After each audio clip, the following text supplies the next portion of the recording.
নমস্কাৰ, মই ধ্ৰুৱজ্যোতি ভূঞাই আপোনালোক সকলোকে জীৱন সাৰথী চেনেলটোলৈ স্বাগতম জনাইছোঁ।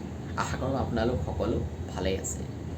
আমি আমাৰ জীৱনটোত বহুত প্ৰত্যাহ্বান পাওঁ। যিকোনো ঘটনা আমাৰ জীৱনত ঘটে, অতীতত হৈ যোৱা ঘটনাবিলাকক লৈ আমি দুখ কৰি থাকোঁ। সেইবিলাকে কৈ আমি যেন জীৱনটো আগবাঢ়িব নোৱাৰোঁ, তাকে চিন্তা কৰি থাকোঁ।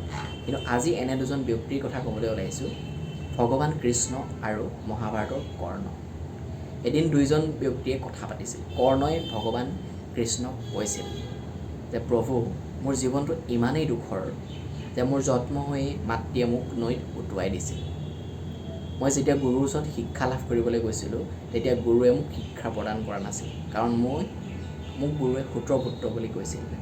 আৰু মই যেতিয়া দ্ৰৌপদীৰ স্বয়ম্বৰত গৈছিলোঁ, তাতো মোক তেতিয়া ভাগ ল'বলৈ দিয়া নাছিল, কাৰণ মই ৰাজকীয় পৰিয়ালৰ নাছিলোঁ বাবে। গতিকে মানুহে প্ৰত্যেক ক্ষেত্ৰতেই মোক হাঁহিছিল। গতিকে মোৰ জীৱনটো কিমান দুখৰ আপুনি এবাৰ ভাবকচোন, মই কিমান দুখত থাকোঁ। এই কথাটো কৰ্ণই ভগৱান কৃষ্ণক কৈ আছিল।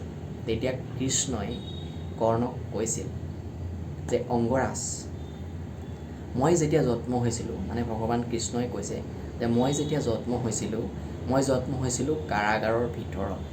আৰু মই জন্ম হোৱাৰ পৰাই, যোন সময়তে জন্ম হৈছিলোঁ, তেতিয়াৰ পৰাই মোক মোৰ নিজৰ মামাই মাৰিবলৈ বিচাৰি ফুৰিছিল।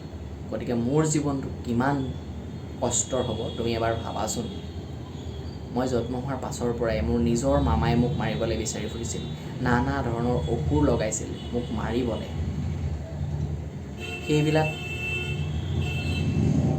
সেইবিলাকৰ সন্মুখীন হৈও মই কেনেদৰে আগবাঢ়ি গৈছিলোঁ তুমি এবাৰ মোৰ জীৱনটোৰ কথা ভাবাচোন।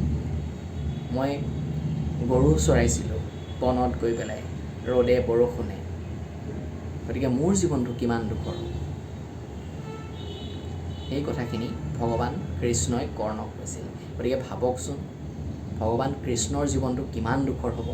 আপুনি মইতো কাৰাগাৰত জন্ম হোৱা নাছিলোঁ। আমাক জন্ম হোৱাৰ পিছৰ পৰাইতো আমাক মামাই মাৰিবলৈ বিচাৰি ফুৰা নাই। আমিতো ইমান দুখত থকা নাই। গতিকে আপোনাৰ যিবিলাক দুখ, সেইবিলাক একো দুখেই নহয়। গতিকে ভগৱান কৃষ্ণৰ পৰা শিকক যে প্ৰত্যেকটো সমস্যা কেনেকৈ সমাধান কৰিব লাগে। নিজৰ সমস্যাখিনি তেওঁ নিজেই সমাধান কৰি যোৱাৰ উপৰিও আনকো ধৰ্ম প্ৰতিষ্ঠা কৰিবলৈ, আনকো অৰ্জুনক ভগৱান কৃষ্ণই গীতাৰ জ্ঞান দি গৈছিল। নিজৰ লগতে আনকো জীৱনটো আগবাঢ়ি যাবলৈ বাট দেখুৱাইছিল। গতিকে আমাৰ জীৱনটো আমি কৰ্ণৰ নিচিনাকৈ অতীতত হৈ যোৱা কথাবিলাকক লৈ দুখ কৰি থাকিলে নহ'ব।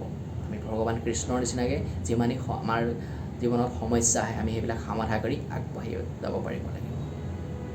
গতিকে আপুনি চব ভগৱান কৃষ্ণক সকলোৱে জগতত এতিয়া ভগৱানৰ ঠাই দিছিলে, ভগৱানক পূজা কৰে। কিন্তু কৰ্ণৰ এদিন মৃত্যু হৈছিল। গতিকে সকলো মানুহৰ সমস্যা থাকিবই। সমস্যা আপুনি হাঁহি মুখে পাৰ কৰি যাওক। সমস্যা হাঁহি মুখে সমাধান কৰিবলৈ চেষ্টা কৰক। যেনেকৈ ভগৱানে ৰ'দ বৰষুণত গৰু চৰোৱাৰ পিছতো বাঁহী যে বজাইছিল, বাঁহী বজাবলৈ এৰা নাছিল, ইমান ধুনীয়া বাঁহী বজাইছিল, সকলোকে মুগ্ধ কৰি তুলিছিল।